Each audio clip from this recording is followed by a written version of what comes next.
សាលាដំបងខេត្តតាកែវនិងរដ្ឋបាលខេត្តតាកែវរួមគ្នាពង្រឹងយន្តការកែតម្រូវទិន្នន័យអត្រានុកូលដ្ឋានដើម្បីបង្កលក្ខណៈងាយស្រួលជូនដល់ប្រជាពលរដ្ឋក្នុងគោលបំណងកាត់បន្ថយភាពស្មុគស្មាញនិងពន្លឿនការផ្តល់សេវាសាធារណៈជូនបងប្អូនប្រជាពលរដ្ឋឲ្យបានកាន់តែល្អប្រសើរឡើងនៅរសៀលថ្ងៃទី27ខែកុម្ភៈឆ្នាំ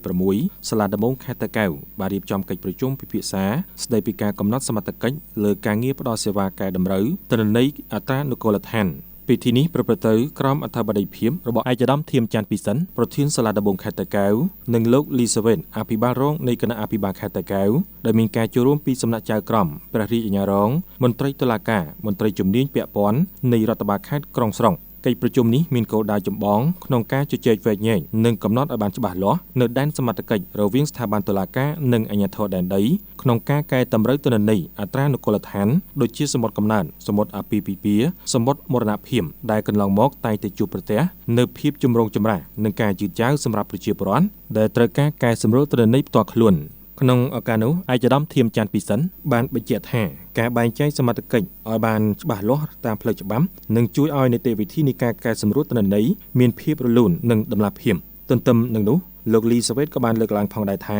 រដ្ឋបាលខេត្តនឹងបន្តកិច្ចសហការជិតស្និទ្ធជាមួយស្ថាប័នតុលាការដើម្បីធានាថារាល់ការលំបាករបស់ប្រជាពលរដ្ឋពាក់ព័ន្ធទៅនឹងឯកសារអត្រានុកូលដ្ឋាននឹងត្រូវបានដោះស្រាយដោយផ្អែកលើច្បាប់និងមានភាពរហ័សទាន់ចិត្ត